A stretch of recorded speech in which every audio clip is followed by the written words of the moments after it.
প্রকৃতি মানে শরৎ আর শরৎ মানে কাশফুল। হ্যালো এভরিওয়ান, আসসালামু আলাইকুম। কেমন আছেন আপনারা সবাই? আশা করি ভালো আছেন। আমিও ভালো আছি। অনেক দিন পর একটা লম্বা ভিডিও নিয়ে আসলাম, একটু লং ভিডিও। আশা করছি ভালো লাগলে লাইক কমেন্ট শেয়ার দিয়ে আমার পাশে থাকবেন আর ফলো দিয়ে আমাকে সাপোর্ট করবেন। আজকে চলে গেলাম কাশফুলের বিশাল এক রাজ্যে। সেখানে গিয়ে তো মনে হচ্ছে এই রাজ্যের রানী আমি। এত সুন্দর, আসলে ভিডিওতে তার সৌন্দর্যের ছিটেফোঁটাও বোঝানো সম্ভব না। মানে এত বিশাল একটা কাশফুল, মনে হচ্ছে চারিপাশে শুধু সাদা শুভ্রতা, তার মাঝে দাঁড়িয়ে আছে এই সুন্দর একটা মসজিদ।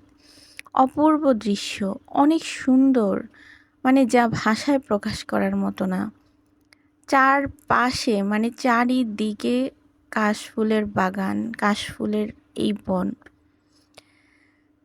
আর দাঁড়িয়ে আছে এই মডেল মসজিদ। সারা বাংলাদেশে 560টি মডেল মসজিদের মধ্যে এটি একটি মডেল মসজিদ। মডেল মসজিদ দেখতে তো অনেক সুন্দর, আর এর সৌন্দর্য আরও শতগুণে বেড়ে গেছে এই কাশফুলের জন্য। এই প্রকৃতি দেখে বলতে ইচ্ছে করে, প্রতিবারের মতো তুমি এসেছো নতুন সাজে, স্নিগ্ধ শীতল বায়ু দান করেছ মোরে।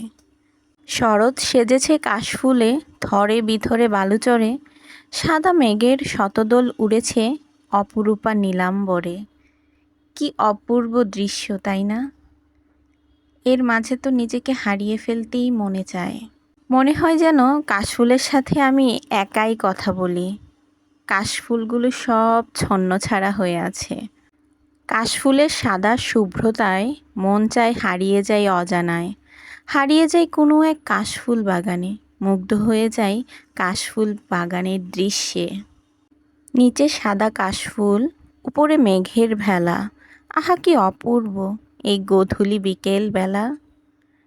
ঠিক তাই, অনেক সুন্দর, যা আমি আমার ভিডিওতে কিছুই বোঝাতে পারছি না। এই সুন্দর প্রকৃতি, এই সুন্দর জায়গা, মনে হয় হাতে কেউ সুন্দর করে সাজিয়ে দিয়েছে। আমার আসলে এখানে যাওয়ার অনেক দিন যাবৎ প্ল্যান ছিল, তো হুট করেই চলে গেলাম। আপনারা যদি যেতে চান তাহলে তাড়াতাড়ি যাবেন, কারণ ওখানে গিয়ে দেখলাম যে কাশফুলের যে বাগানটা এটা কেটে ফেলছে। কেন কেটে ফেলছে ওটা তো জানি না, তবে কেটে ফেলছে সেটা দেখলাম। আর এই যে এই জায়গাটা কোথায় অবস্থিত, এই জায়গাটা হচ্ছে ব্রাহ্মণবাড়িয়ার পৈরতলা পার হয়ে ছয়বাড়িয়ার দিকে অবস্থিত।